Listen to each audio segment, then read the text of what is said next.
الحمد لله رب العالمين نحمده سبحانه وتعالى ونستغفره ونستهديه ونعوذ بالله من شرور أنفسنا ومن سيئات أعمالنا من يهده الله فلا مضل له ومن يضلل فلن تجد له وليا مرشدا ونشهد أن لا إله إلا الله وحده لا شريك له ونشهد أن محمدا عبد الله ورسوله اللهم صل وسلم وبارك على نبينا محمد وعلى آله وصحبه أجمعين. أسأل الله تبارك وتعالى أن يجعل جمعنا هذا جمعا مرحوما وتفرقنا من بعده تفرقا معصوما ولا يدع فينا ولا معنا شقيا ولا محروما. اللهم علمنا ما ينفعنا وانفعنا بما علمتنا وزدنا علما. اللهم أعنا على ذكرك وشكرك وحسن عبادتك. أما بعد إخوة الإيمان السلام عليكم ورحمة الله تعالى وبركاته. الحمد لله يعني نكون مستراح يعني عندما نشوف هكذا الجماعة يعني الله مالك الحمد يعني نكون شغل كأننا نكون ما يكونش العدد كبير نكون شغل عائلة يعني الحمد لله هذا إحساس. Je disais qu'on se sent en famille quand on est peu nombreux par rapport au Jumu'ah et tout, il y a beaucoup de monde. Alhamdulillah. نتكلم اليوم على موضوع هام جدا، موضوع هام وحساس كذلك. يعني لماذا حساس؟ يعني فيه عدة أقوال وفيه عدة يعني أفعال وفيه عدة الناس تتكلم فيه بزاف هذا الموضوع. لهذا يعني قلت نطرق إليه وإحنا خير ما نطرق الأمور نطرقها كما أمرنا الله تبارك وتعالى. يقول جل في علاه فإن تنازعتم في شيء فردوه إلى الله وإلى الرسول. فردوه إلى الله والرسول. هذا إن كنتم مؤمنين إن شاء الله نكون من المؤمنين وربنا سبحانه إن شاء الله يسرنا أمورنا ويفتح لنا أذهاننا باش نستوعبوا هذا الأمور ونفهموها. Donc je disais qu'aujourd'hui je vais parler d'un problème qui est non seulement important mais aussi sensible parce que il y a beaucoup de choses qui se disent sur ce sujet et quand on traite la chose comme on revient toujours à ce qu'a dit Allah Tabaraka wa Ta'ala et son messager parce qu'Allah Tabaraka wa Ta'ala nous l'a ordonné ainsi, il dit si vous vous disputez au sujet sur quelque chose renvoyez-la à Allah et à son messager et notre référence c'est bien sûr Allah et son messager. لماذا الموضوع هو يعني على الصلاة يعني يخص أوقات الصلاة وكل الصلاة يعني بصفة عامة أوقاتها حكمها دخول الصلاة خروج الصلاة كيفاش هذا الأمور نتكلموا عليه إن شاء الله بالتدقيق. Donc on va parler de la prière, les horaires de prière, la durée de la prière, quand est-ce qu'elle rentre l'heure de la prière, quand est-ce qu'elle sort l'heure de la prière, et ça c'est l'objet de plusieurs versions. Inch'Allah, on va se référer à ce qu'a dit Allah et à son messager. Alhamdulillah. لماذا؟ لأن الله تبارك وتعالى يعني هو اللي أمرنا بالصلاة يقول أقم الصلاة لدلوك الشمس إلى غسق الليل وقرآن الفجر إن قرآن الفجر كان مشهودا. الله سبحانه وتعالى يأمرنا بإقامة الصلاة لدلوك الشمس. دلوك الشمس هي من الزوال عندما تزول الشمس يعني تكون تميل هذه هي تميل دلوك الشمس يعني ميول الشمس تبدأ تميل من الزوال والزوال نشوفه يعني في بعض الأحاديث الزوال هو عندما تكون الشمس فوق رأس الإنسان مباشرة يعني كما قال الرسول صلى الله عليه وسلم كانت قدر الشراك هو يعني هذاك الكردون اللي الإنسان يديره في الحذاء تاعه. La meilleure des choses qu'on va commencer avec elle, c'est bien sûr ce qu'a dit Allah Tabaraka wa Ta'ala. Il dit accomplir la prière du déclin du soleil jusqu'à l'obscurcissement de la nuit. Et récite bien sûr récite le Coran à l'aube parce que l'aube c'est une prière témoignée. Donc on se réfère à Allah, c'est Allah qui nous a demandé d'accomplir la salat du déclin du soleil. Le déclin du soleil, c'est quand le soleil est au zénith. C'est pas le zénith lui-même, le zénith c'est autre chose, c'est quand le soleil est au zénith, c'est-à-dire qu'il est au-dessus de la tête des créatures. Au-dessus de la tête des créatures et des choses, comme l'a décrit le prophète sallallahu alayhi wa sallam si bien, il dit que l'ombre, à ce moment-là, il est comme de l'épaisseur d'un cordon avec lequel on noue les chaussures, d'un cordon de chaussures. Shirak, Na'li, c'était avant, il le faisait ça en cuir, mais ça reste un cordon, c'est-à-dire que c'est une faible épaisseur. Quand le soleil est juste au-dessus, l'ombre il est vraiment infime. Jusqu'à l'obscurcissement de la nuit. L'obscurcissement de la nuit, c'est après le crépuscule. Après le crépuscule, c'est la rougeâtre qui existe. C'est ça l'obscurcissement de la nuit. Et ça englobe les prières de Dor, l'Asr, le Maghrib et l'Isha, bien sûr. Quant à l'aube, Allah subhanahu wa ta'ala dit dans le même verset, il récite la prière, le Coran à l'aube. يقول الله تبارك وتعالى وقرآن الفجر عليك بقرآن الفجر يعني أقرأ القرآن في الفجر لماذا؟ لأن قرآن الفجر كان مشهودا معناه مشهود Elle a des témoins. وشكون هما les témoins؟ بارك الله فيك, c'est les anges. Et pourquoi? Parce que même les autres ils ont des témoins. Pourquoi Allah il a précisé qu'elle a des témoins?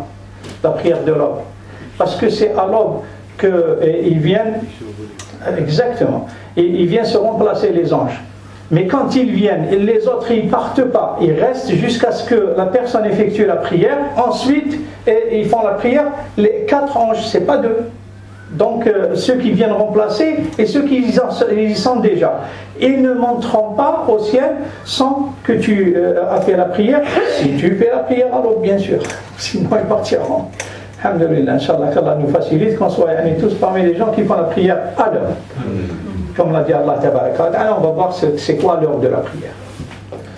C'est un sujet important, mon frère. il y a des divergences, il y a beaucoup de divergences, mais il n'y a pas de divergence en réalité.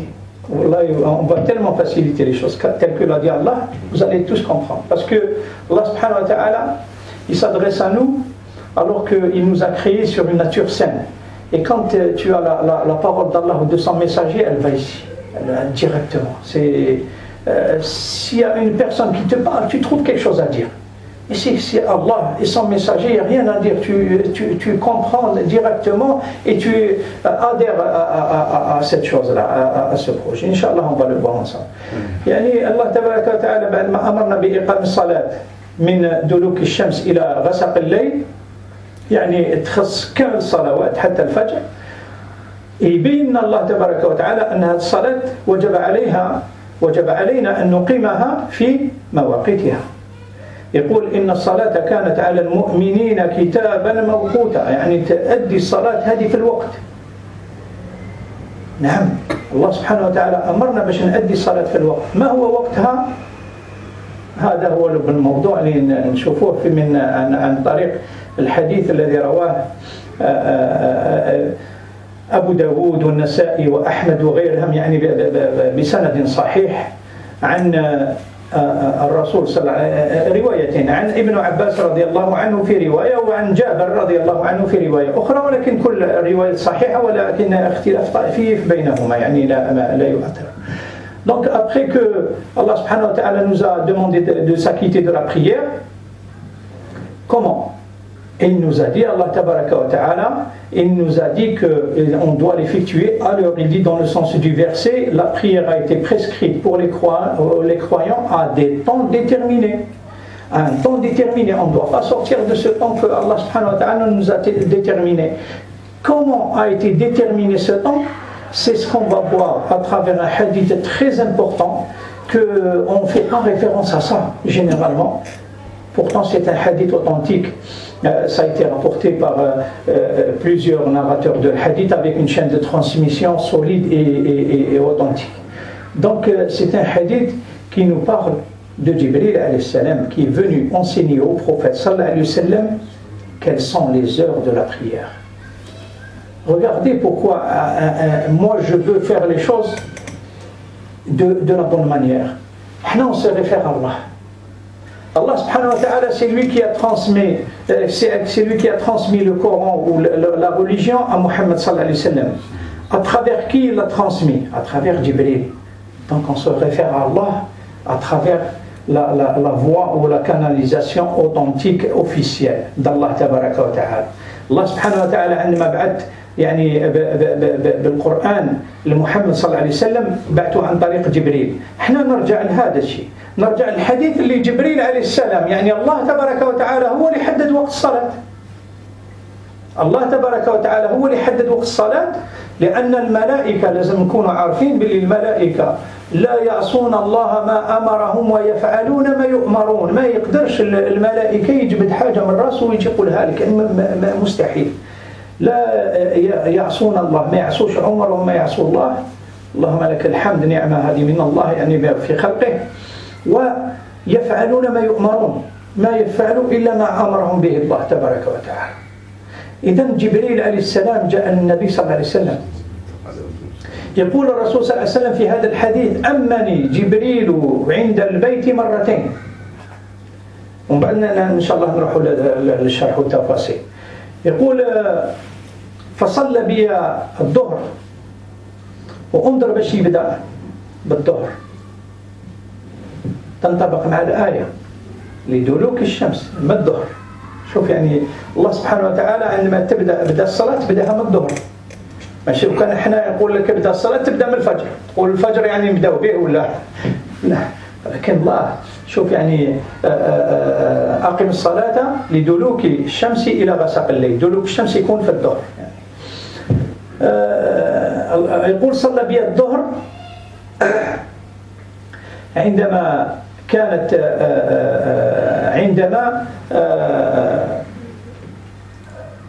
يعني استغفر الله عندنا مش عارف بسم الله الرحمن الرحيم. يقول يعني: أمني جبريل في البيت مرتين فصلى بي الظهر عندما زالت الشمس، عند الزوال يعني، عندما زالت الشمس كانت مقدار شراك، وقلنا يعني الخيط هذاك اللي يربطوا به يعني الكوردون تاع الصباط، يقول مقدار شراك.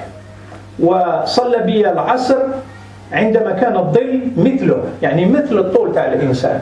وصلى بي المغرب حين يفطر الصائم. وصلى بي العشاء عندما غاب الشفق. وصلى بي الفجر عندما حرم الطعام والشراب عن الصائم. وصلى بي وآتى في اليوم الثاني فصلى بي الظهر عندما كان الظل مثله.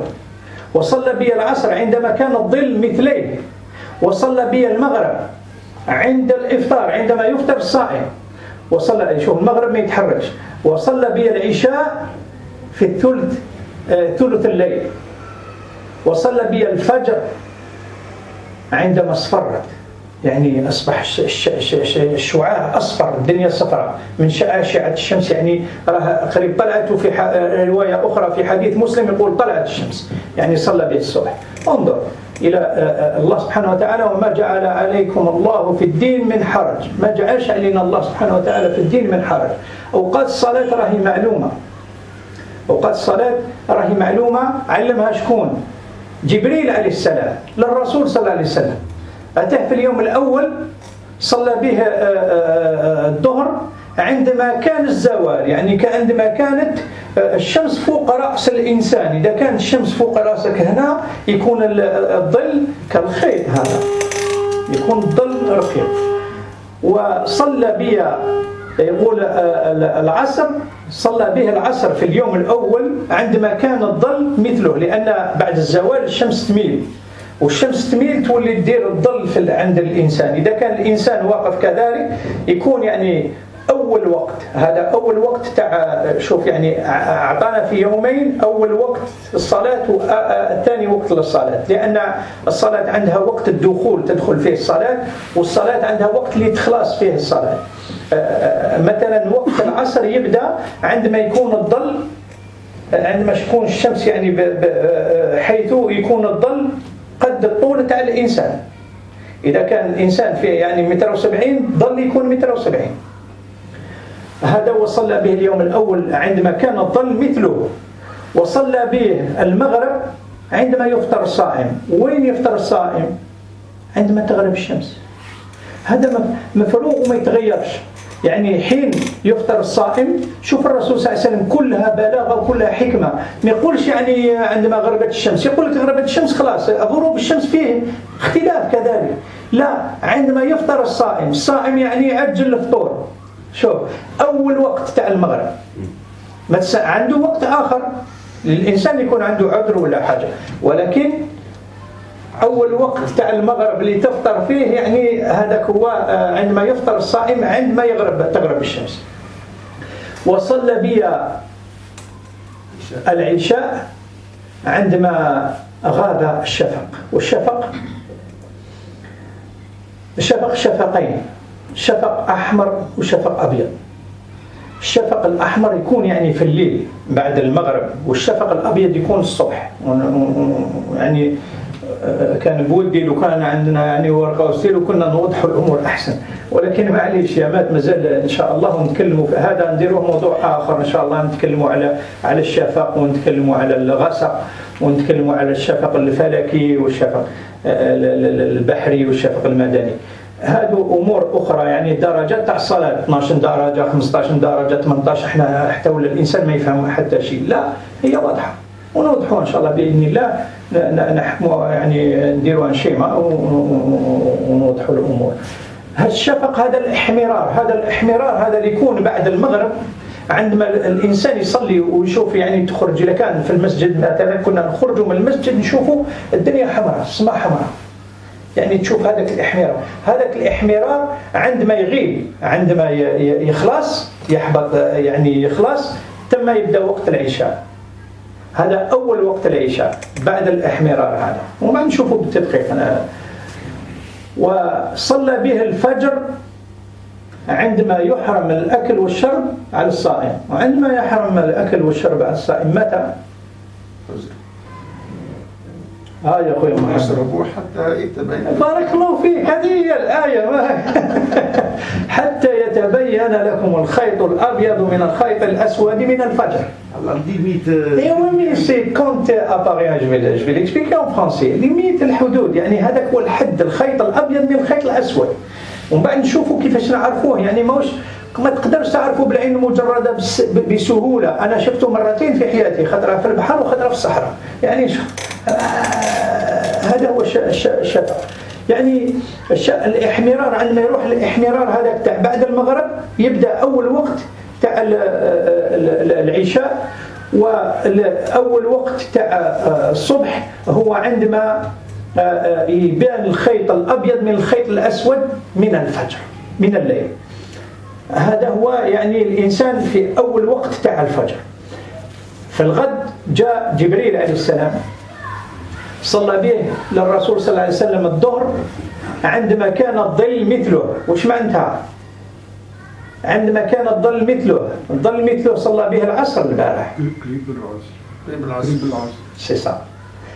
Lorsque commence l'heure de l'asr, juste avant de commencer l'heure de l'asr, c'est ça. La première,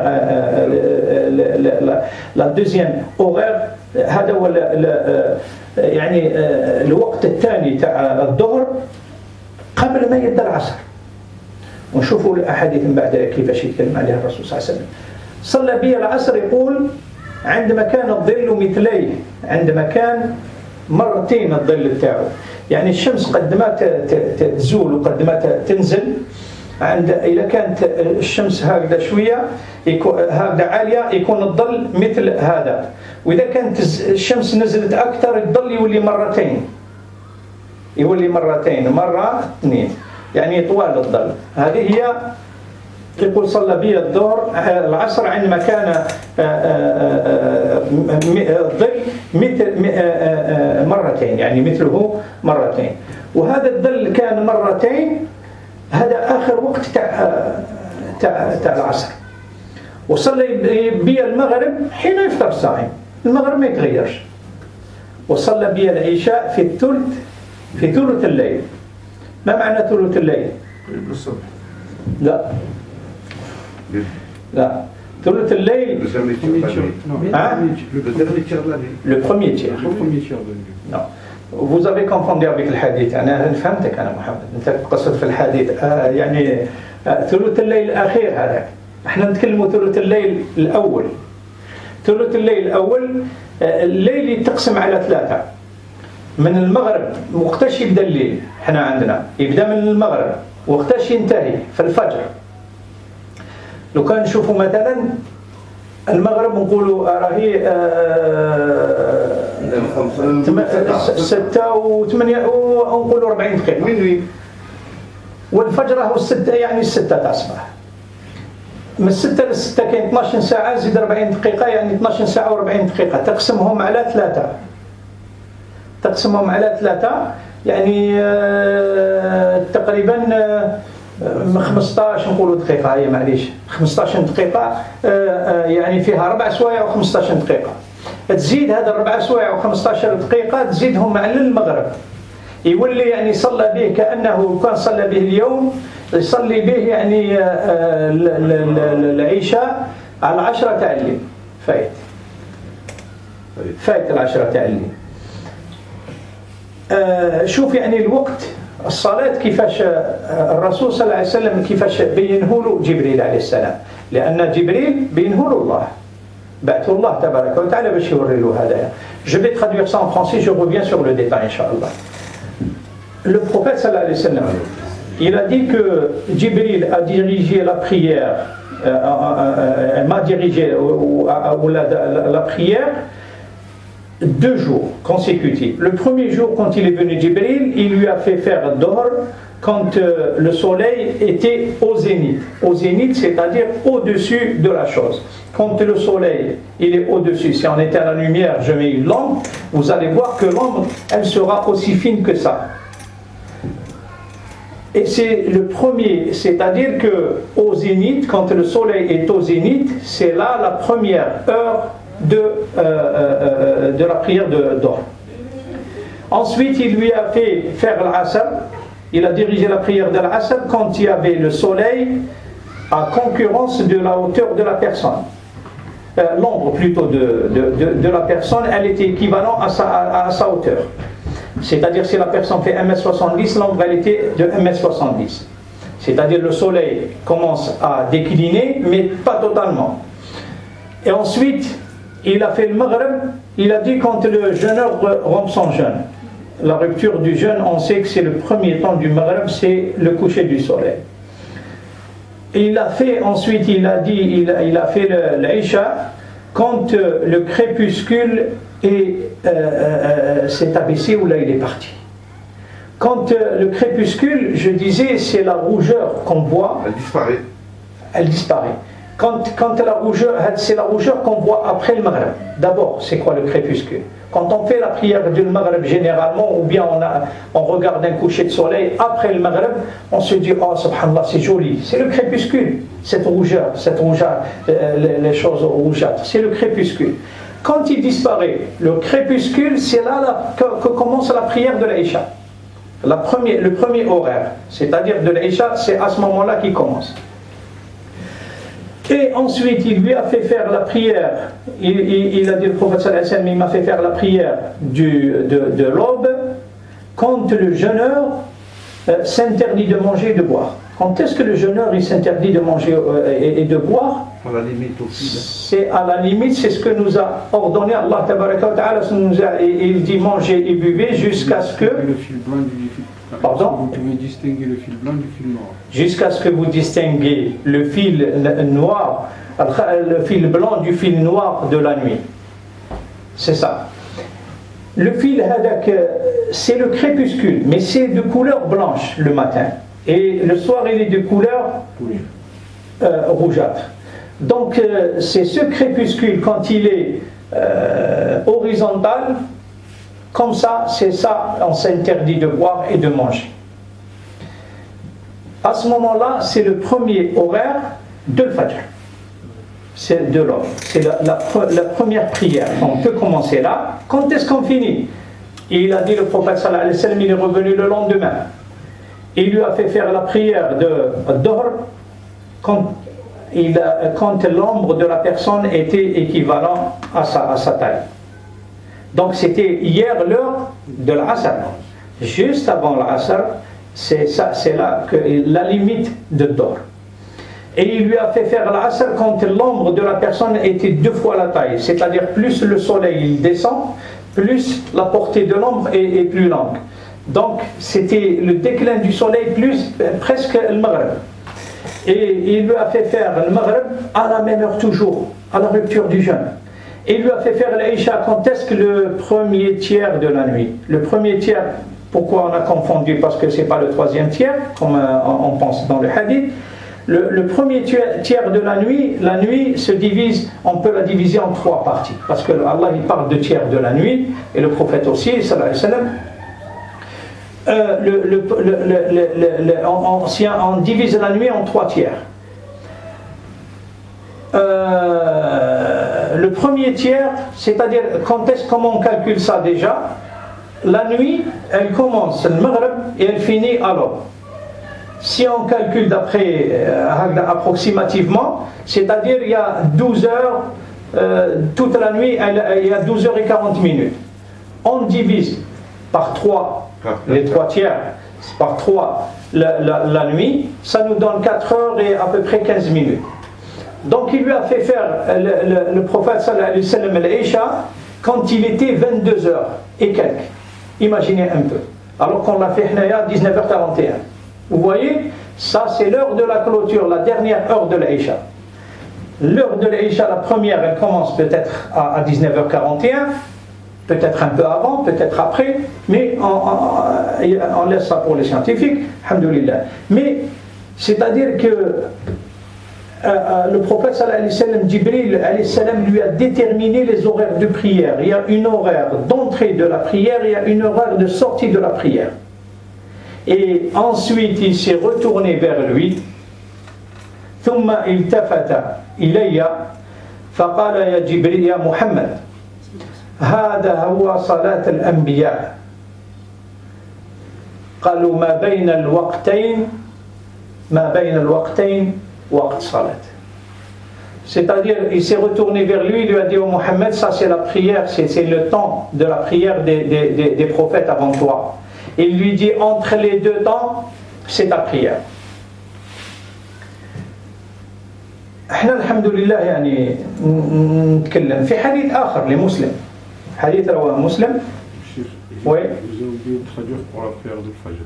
Hein? La prière de Fajr. Moi j'ai compris, mais ici il y a des gens et vous avez oublié de traduire pour la prière de Fajr.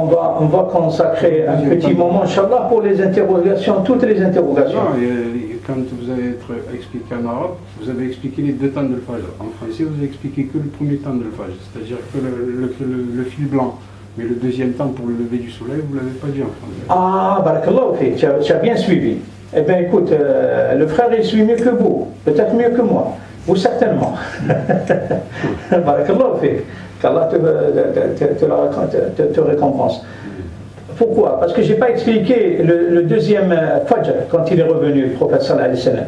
Il a dirigé le Fajr alors que le soleil jaunissait déjà, la journée commençait à jaunir. C'était jaune, pourquoi? Le soleil commençait à se lever juste derrière l'horizon. Et c'est ce qui donne cette couleur jaunâtre. On la voit le matin quand on sort tôt le matin et on la voit. Et c'est l'heure de la dernière heure de le Fajr. C'était lorsque le soleil commence pas se lève, mais avant qu'il se lève, juste avant qu'il se lève. Et c'est les rayons qui nous arrivent. Barakallahu fik, très important. لماذا؟ لأن كاين حديث آخر في مسلم. الرسول صلى الله عليه وسلم يعني سألوه عن الصلاة.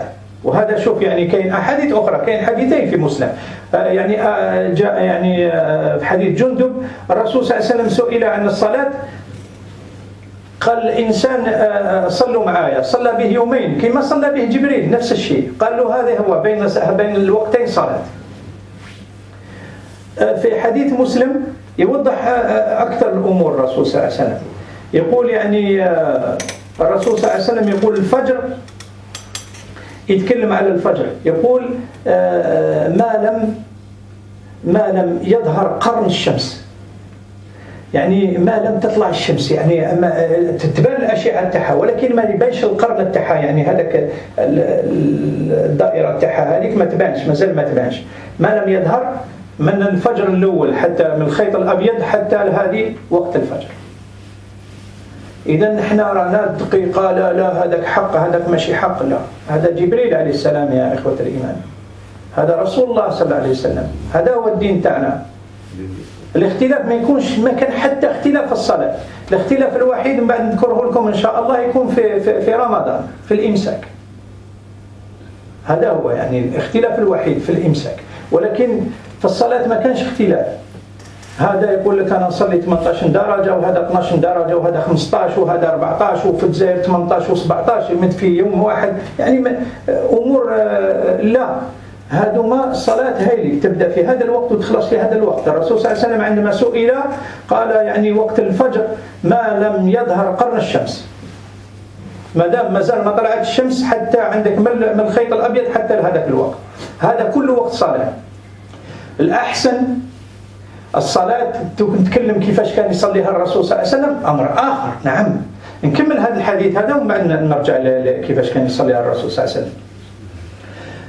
إذن قال لهم الرسول صلى الله عليه وسلم الفجر من طلوع الفجر إلى ما لم يظهر قرن الشمس، ووقت الظهر من زوال الشمس إلى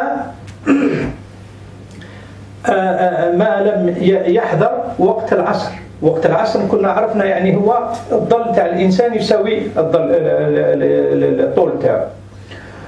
وقال وقت العصر ما لم تصفر الشمس ويظهر ويسقط قرن الشمس الأول، يعني ما لم الشمس تولي صفراء، يعني كي قرب المغرب الشمس تولي صفراء ويبدأ القرن الأول تاع الشمس يعني يكون يتخبى تحت الأفق، يعني تحت الأفق هكذا يبدأ يتخبى. إذا كان قاست الأرض الشمس خلاص وقت المغرب لا العصر. ولو نشوف نعاود نرجع لهم بالتدقيق ويقول وقت العشاء وقت المغرب، وقت المغرب حتى المغرب عنده وقت. الرسول صلى الله عليه وسلم قال وقت المغرب عند الإفطار، هذا هو وقت المغرب، هذا هو وقت غروب الشمس عندما يفطر الصائم.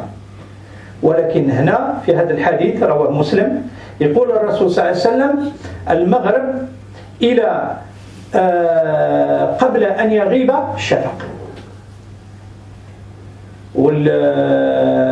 يعني حتى فيه أحاديث يعني حتى للمعاصرين تكلموا على هذا الأمر، يقول لك بين يعني تقريبا ساعة عندك، يعني يقول ابن العثيمين يقول نصف ساعة نأخذ هذا القول وخلاص. يعني حتى عندك المغرب احنا كنا يعني في مكة يعني الإنسان ما يصليش المغرب في رمضان، يعني ما يصليش المغرب مباشرة عندما يأذن، يفطروا الناس يأكلوا ومن بعد تصلي، يعني تأخذ وقت باش تصلي، يعني سبحان الله. وهذا جائز. هذا الرسول صلى الله عليه وسلم في الحديث الصحيح رواه مسلم يقول يعني وقت المغرب من غروب الشمس إلى قبل أن يغيب أن يسقط الشفق. ويقول في الحديث صلاة العشاء إلى نصف الليل، كون مهني نصف الليل. نصف الليل موش اللي صلى به جبريل يعني أكثر حتى أكثر، يعني هاو شوف المتسع اللي أعطاها الرسول صلى الله عليه وسلم في هذا. وجاء يعني رجل آخر قلت لك صلى به كما صلى جبريل على يومين، وقال له بين هذا الوقتين وقت الرسول صلى الله عليه وسلم، يعني هذا هو. إذن باش نعاود نوضح الأمور أكثر، الظهر نبدأ بالظهر. الظهر يبدأ عند الزوال، ما يقدرش يبدأ قبل الزوال. قبل الزوال حتى يعني ما كانش حتى الصلاة ما كانش يعني نافلة.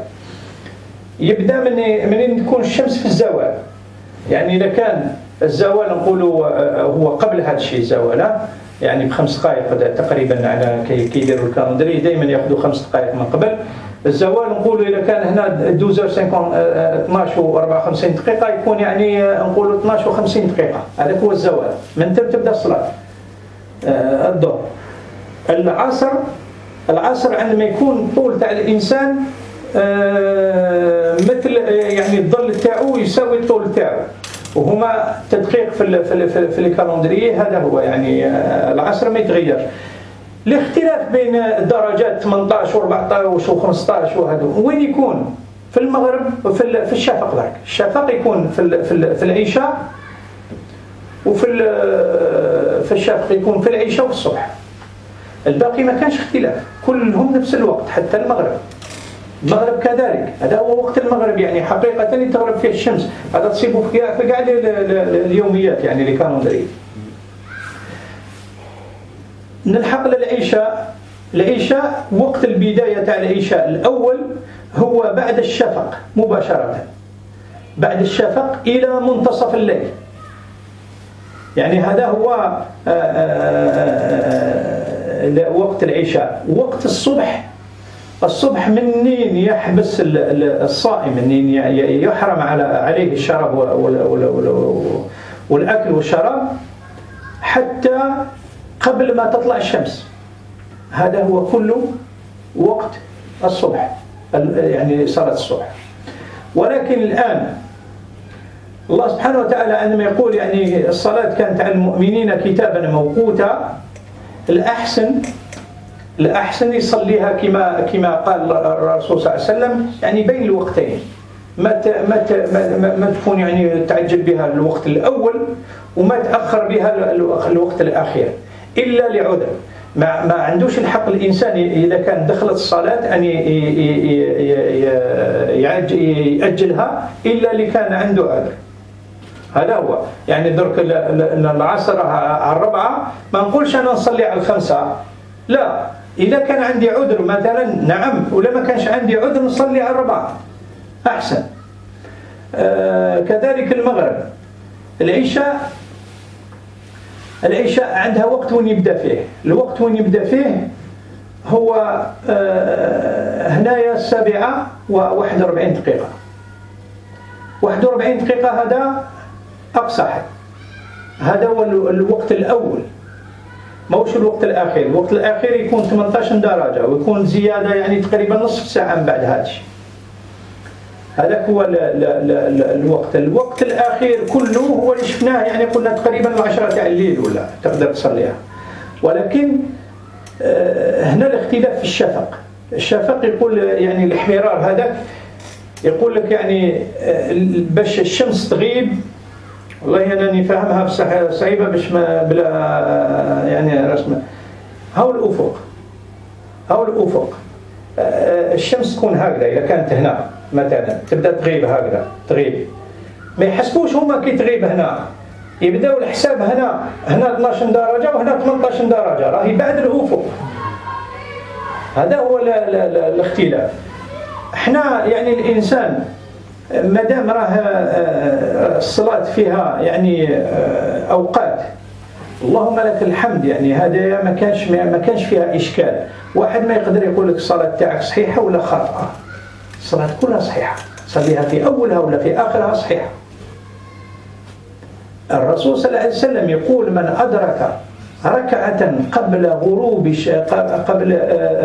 الشمس، قبل طلوع الشمس يعني في الفجر، من أدرك ركعة قبل طلوع الشمس فقد أدرك الفجر، فقد أدرك الصبح. يعني الإنسان اللي يبدأ يصلي الركعة الأولى ويصليها قبل ما تطلع الشمس، ومن بعد في الركعة الثانية عندما يصعد يقول الله أكبر يشوف الشمس طلعت، صحيح الصلاة تاعه. ويقول من أدرك العصر قبل غروب الشمس، شوف علاش وضح لنا الغروب والشروق الرسول. قبل غروب الشمس من أدرك ركعة قبل غروب الشمس، والحديث في مسلم يقول الرسول صلى الله عليه وسلم فقد أدرك العصر. يعني الإنسان هنا نشوفوا باللي الدين يسر، ونشوفوا باللي الله سبحانه وتعالى عندما أرسل جبريل عليه السلام أعطاه متسع، جعلنا وقت تبدأ فيه الصلاة ووقت تنتهي فيه الصلاة. ما الآن هذو الاختلافات هذو ما كان حتى مشكل، ما كان حتى إشكالية، ما تحش روحك حتى حاجة، لا راك تقوم بصلاتك في الوقت. وإحنا على كل حال هذا اليوميات ولا هذا الأمور اللي راهم يديروهم راهي مديورة في يعني ما موش من البارح برك، موش من البارح. لو كان نشوفوا غير الملاحظة برك ما تكفيش، رانا في وقت وين ما تكفيش الملاحظة. بكري كانت منحصرة هذا الأمور بالك في بعض البلدان المسلمة، وكانت في السعودية يعني خصوصا كي بدأت الصلاة بدأت تتم يعني في مكة وفي المدينة. هذه هما الأمور. ولكن بعد انتشرت ما لو كان نتبعوا على هذا الناس هذا ما يقول لك ما نصليش حتى نشوف الخيط الابيض من الاسود من الفجر، ما لا راك تروح في النرويج ولا تصوم 6 شهور ولا يعني ولا ما تصليش اختار المغرب اختار في العام، يعني 6 شهور نهار و6 شهور ليل. يعني هذا هو اللي احنا الانسان لازم يخمم. ربي سبحانه يذكر اولي العقول، يذكر يعني اولو الالباب. اولو الالباب الناس اللي عندهم العقل يتكلم معاهم. احنا رانا مأمومين. علاش مأمومين؟ لان يعني هذا مسؤولي دار، وانا اللي داروا يعني وكان واحد في اللجنه نذكره يعني لله رحمه الله هو حميد الله. حميد الله هذا السبب ربي جعله سبب، هو اللي ترجم القرآن الفرنسي. شوف يعني سبحان الله، احنا نقول لا هذه ما تحقش هذه تحق وهذه ما تحق. هو اللي ترجم القرآن الفرنسي. يا إنسان أنت تقرأ بالفرنسية وما تعرفش العربية، تقرأ بفضل هذا الإنسان اللي حدد لك هو نفس الوقت، وتقول له ما تعرفش. يعني والله احنا لازم نوسعوا شويه الدائره تاعنا تاع العقل ونوسعوا عقولنا باش نتفتحوا. نسال الله تبارك وتعالى يرزقنا الفرقان. هذه هي فيما يخص مواقيت الصلاه. الصبح je vais traduire ensuite je reviens parce que c'est très important. Dans un hadith le prophète sallallahu alayhi wa sallam qu'est-ce qu'il dit? On a vu les heures que commence la prière et que la fin de la prière. Dans un autre hadith rapporté par Muslim, le prophète sallallahu alayhi wa sallam, on l'a interrogé sur les horaires de prière. Il a dit les horaires de prière. La prière de Fajr commence lorsque le trait blanc, qu'on le voit, et elle finit avant le lever du soleil, avant que le cercle du soleil n'apparaît. Et la prière de Dohr, il commence quand le soleil est au zénith et elle finit avant l'entrée de l'Asr. C'est clair, net et précis. L'Asr, on sait que c'est la hauteur de l'ombre, la hauteur de la personne. Et c'est mentionné. Si je fais à 15h30, j'ai fait le Dohr normalement, par exemple. Il est à 16h maintenant l'Asr. Si je fais à 15h30, si j'ai après on va voir si j'ai bien sûr une cause qui me permet de retarder la prière. Mais si j'ai aucune cause, non, je préfère la faire à l'heure. C'est ce qui a été ordonné par Allah. Ensuite, l'Asr, on peut le faire jusqu'à, l'a dit le prophète sallallahu alayhi wa sallam, tant que le cercle du soleil ne touche pas l'horizon, c'est-à-dire tant qu'il ne commence pas à se cacher. Quand le Maghreb, on peut le faire, il dit, du coucher du soleil, le prophète sallallahu alayhi wa sallam. Regardez la version des deux hadiths pour nous expliquer juste les choses. Il a dit que le Maghreb, 2 fois, quand Jibril fait le Maghreb, il l'a fait à l'heure de la rupture du jeûne, c'est-à-dire à la même heure. Ça, c'est le premier temps du Maghreb. Mais je dis, le prophète sallallahu alayhi wa sallam, il dit, tant que le crépuscule ne disparaît pas, tu as l'heure de Maghreb. Ibn Uthaymin, dans ce sens, il dit c'est une demi-heure. Bon, ça peut être plus, ça peut être moins, mais on fait référence à ça. Regardez le temps du Maghreb. Et comme je l'ai dit, en Arabie Saoudite, quand c'est le Maghreb, pendant le Ramadan, on l'a fait là-bas, alhamdoulilah, tu fais pas la prière juste après l'adhan. Tu manges d'abord, subhanallah. Tu manges d'abord, c'est au moins une vingtaine de minutes ou une demi-heure. Ensuite, tu fais la prière. Tu fais la prière de Maghreb. C'est comme ça. Le prophète sallallahu alayhi wa sallam, il dit tant que le crépuscule ne disparaît pas, c'est la prière de Maghreb. Et l'Isha jusqu'à minuit. Donc tu as le temps nécessaire pour la faire. Alhamdulillah. Ça en ce qui concerne les prières. Après, dans le détail, Allah subhanahu wa ta'ala, il a dit que la prière a été prescrite pour les croyants à des temps déterminés. C'est bien que si tu n'as aucune cause qui te retarde, quand tu es à l'Aden, tu fais la prière et on est tranquille, tout le monde. Ça c'est comme ça. À moins que tu aies une cause valable, oui. pour la rupture du jeûne, pour je ne sais quoi, attendre les gens. On le fait dans d'autres pays, ils attendent jusqu'à 20 minutes, attendre les gens pour qu'ils puissent venir après le premier appel à la prière. Oui, c'est possible, mais sans aucune cause, vaut mieux la faire à l'heure, c'est ce qui a été prescrit par Allah Ta'ala. L'Asr, pareil, c'est comme c'est déterminé là, dans les calendriers. Après, les calendriers, il y a deux sortes de calendriers, peut-être tu vas trouver, en France il y en a trois même, je vais vous le dire. Il y a le 12 degrés, il y a le 15 degrés, il y a le 18 degrés. On ne se retrouve pas. Mais ce n'est pas un problème. Celui qui le fait, il est responsable auprès d'Allah. On est en train de suivre. Mais sachez qu'on est en train de suivre quelque chose de... Tu le fais à l'entrée de la prière ou à la sortie de la prière, tu as fait la prière. Alhamdulillah, c'est juste... Tu n'as aucun remords à te faire ou là, aucun souci. Tu as fait la prière à l'heure. Là, il n'y a aucune différence. C'est le prophète, sallallahu alayhi wa sallam, c'est Allah à travers Jibril au messager d'Allah. Donc il n'y a rien à dire. Le prophète, sallallahu alayhi wa sallam, il dit celui qui rattrape une unité de prière avant le coucher du soleil, il a rattrapé l'Asr. Et celui qui rattrape une prière avant le lever du soleil, il a rattrapé le Subh. Donc, vous voyez que c'est large. Alhamdulillah. Le seul problème qui réside, c'est dans Subh, et ce qu'on va voir, Inch'Allah, par la suite, et c'est pendant le Ramadan. Parce qu'on doit, quand Allah il a été précis, quand on voit le trait blanc du noir, là on arrête de manger. Même si tu fais la prière une heure après, c'est valable la prière, mais tu t'arrêtes de manger à ce moment-là. C'est ce qui était bien dans nos pays respectifs avant. Ils faisaient ce qu'on appelle l'imsak. Ils nous avertissaient de l'imsak.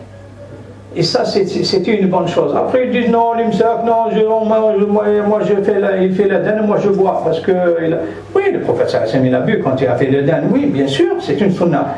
Mais quel dîne? Dans nos pays respectifs, il y en a deux. Le prophète sallallahu alayhi wa sallam, quand il parle de la dîne, il dit Bilal. يؤذن بلال ليقيم من كان نائما ويرجع من كان قائما. C'est-à-dire Bilal fait la dîne pour que celui qui est en train de faire la prière à la mosquée, la prière nocturne, il revient pour manger, pour faire sahur, et que celui qui dort, il se réveille pour faire sahur et partir à la mosquée. Il a dit ne priez pas, n'arrêtez pas de manger jusqu'à ce qu'il fait la dîne. Ibn Maktoum, c'était l'aveugle. Donc vous voyez, c'est ça la religion. C'est ça la religion. On ne comprend pas. Et on mélange tout. Et on dit peut-être innovation, peut-être ceci, mais l'innovation c'est nous. Peut-être qu'Allah nous en préserve.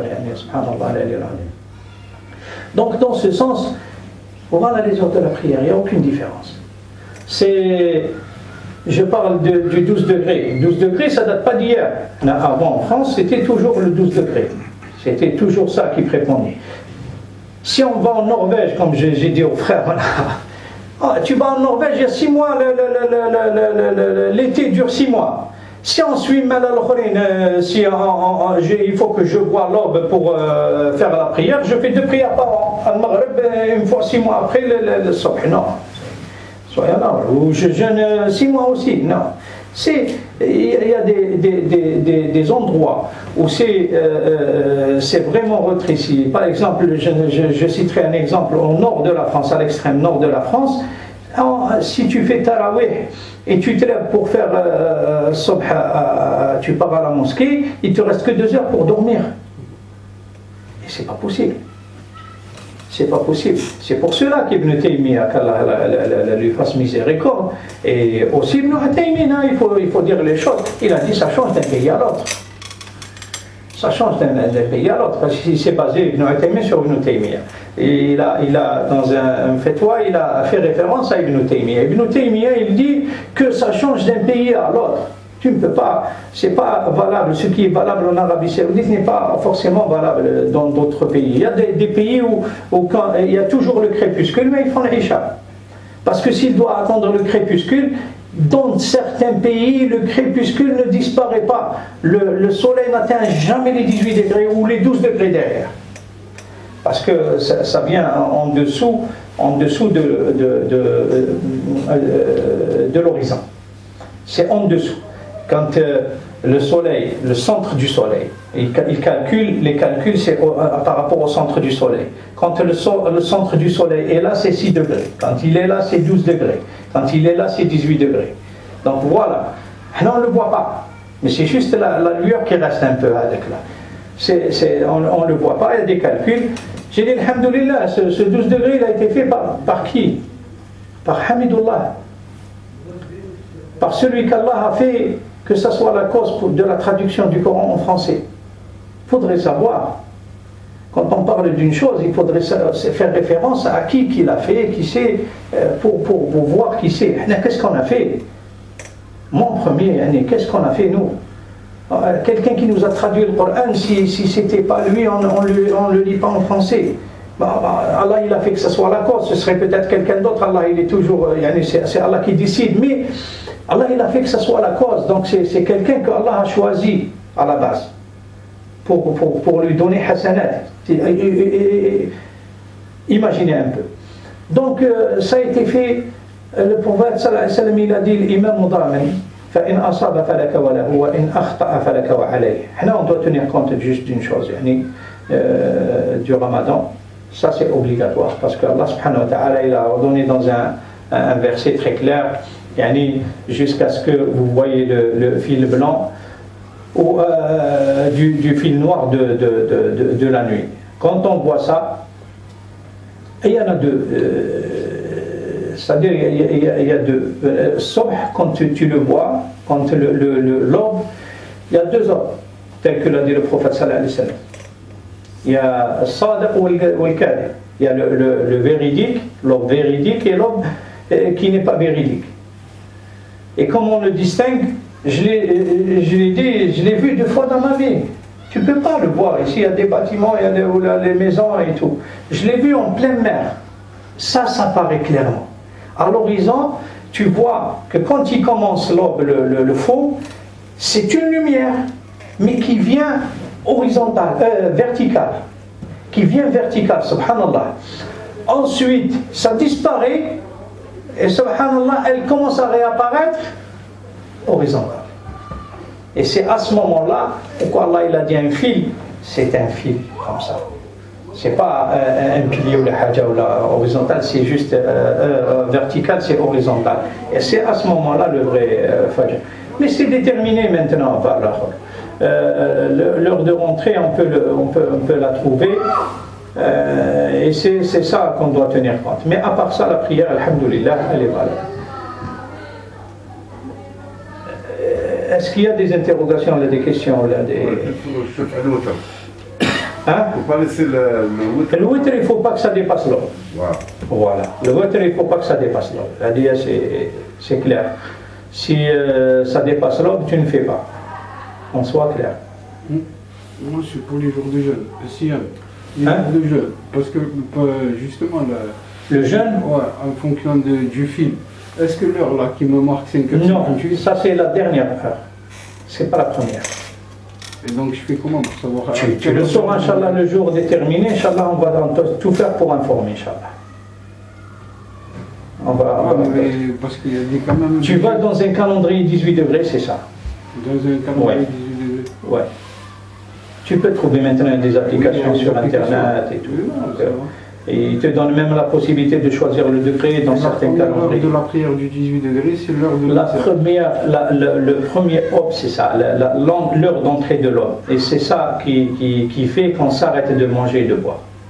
Après, tu peux faire la prière 1 heure après, c'est pas un problème. Parce que moi, à un moment, je faisais ça. Et après, moi, justement, quand je suis en France, ils ont déterminé l'heure 12 degrés. J'ai dit, je vais suivre le calendrier pour le jeûne aussi. Non, pour le jeûne, c'est Allah qui a déterminé. Parce qu'on m'avait dit qu'il détermine la mosquée. Allah ne nous en veut pas pour 3 choses, quand on ne connaît pas, notamment. Écoutez, tu vois, alhamdoulilah. Non, mais ce qui est passé, est passé. Moi, je n'aime pas parler du passé, pourquoi? Parce qu'est-ce qu'on peut refaire le film? On ne peut pas. Mais, alhamdoulilah, quand je suis... ça m'arrive de ne pas connaître des choses aussi. Mais si je ne les connais pas, Allah ne m'en veut pas pour ça. Quand je les connais, je les pratique. C'est tout. Allez, c'est ça, c'est le plus important. Maintenant quelle est la première الرسول صلى الله عليه وسلم كيف كان يصلي باش نكملوا بهذه ان شاء الله دقيقتين ونروح كيفاش الوقت اللي كان اختاره الرسول صلى الله عليه وسلم باش يصلي فيه هو الوقت كان يصلي الرسول صلى الله عليه وسلم في اول وقت تاع الفجر وكان يأخر العشاء آخر وقت تاع العشاء هذا هو الصلاة اللي كان يصليها الرسول صلى الله عليه وسلم وعندما يعني صلى بهم زيد جاء واحد الصحابي من التابعين جاء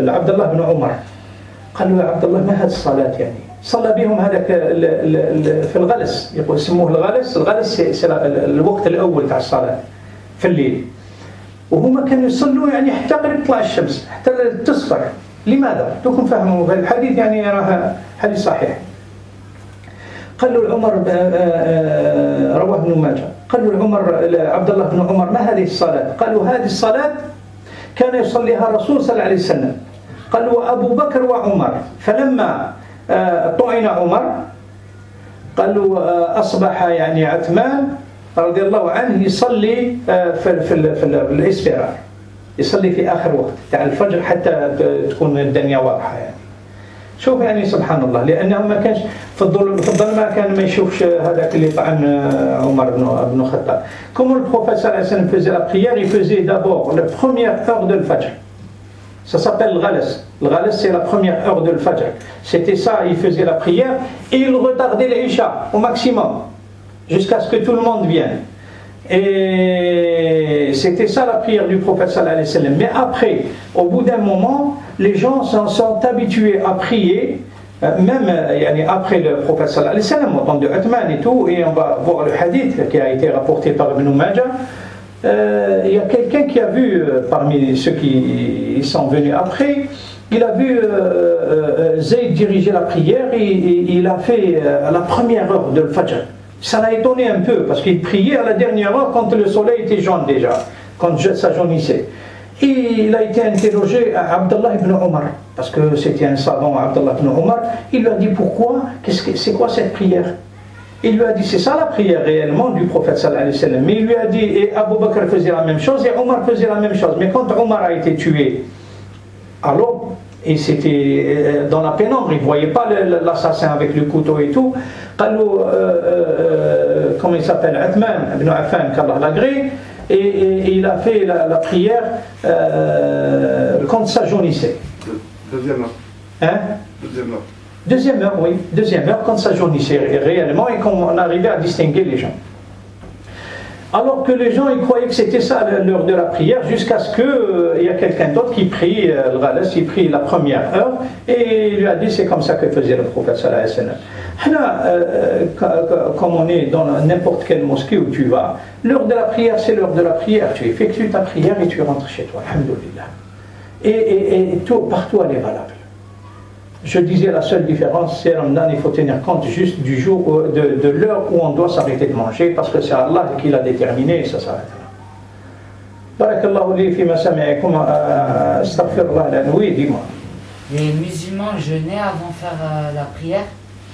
Avant que la prière existe, les musulmans ils jeûnaient? Ils jeûnaient, oui. Oui, ils jeûnaient.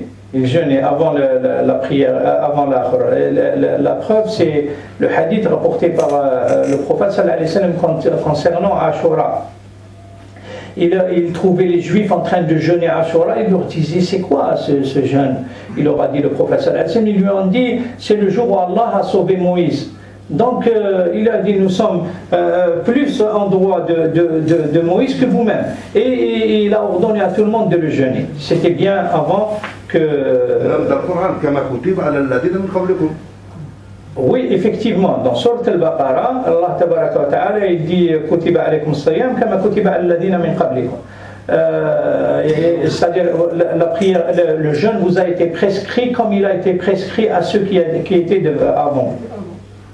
Donc voilà, il y avait des gens, même le prophète sallallahu alayhi wa sallam, avant le ramadan, il jeûnait Ashura sans le savoir, à la Mecque.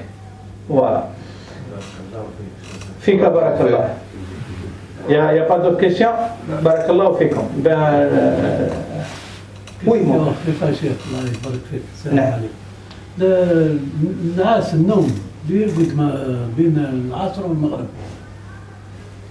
تقريبا نص ساعة قبل المغرب ولا 3 يعني يرقد الإنسان ينعس يريح شوية جوز يرقد. إذا كان ما عندوش فرصة، إذا كان شي لا با يعني ما عندوش فرصة باش ينام يعني في القيلولة يعني بعد الظهر وهي السنة ويعني فيها حكمة كذلك يقدر إذا كان عيان. واش راح نقول لك، إذا كان تخدم وهذاك الوقت اللي تكون فيه مسرح يعني تحب تستراح شوية ما عنديش لا بأس إن شاء الله. يعني تنوض قبل المغرب حوالي قبل المغرب وبليجي يعني تهدر لي في رمضان يعني. لا مش في رمضان. في الآخر نعم بيان سور تنوض قبل المغرب نعم. يعني والإنسان الصلاة ما عندهاش عذر، الصلاة دائما الإنسان ولو يدير يعني دوك عندنا الإمكانيات يدير رافا يدير بورتابل يدير الآخر، ولكن أنت ما عندك كل الإمكانيات تعملهم باش إن شاء الله. كاين حاجة أخرى شيخ اسمح لي، الزيتون اللي ينوض في القبر في يعني الجبانة كان شجرة نتاع الزيتون تنوض مع القبر سوا يعني ياكلوه الزيتون هذاك اللي ينوض في وانت ما تاكلوش. كان واحد ما تاكلوش واحد لا حبيت ما تسكتيش يعني. لا بارك الله فيك. لا حتى حاجة. وإياكم الله يحفظكم عندك لنا نستغفرك ونتوب إليك. سبحان ربك رب العزة عما يصفون وسلام على المرسلين الحمد لله رب العالمين.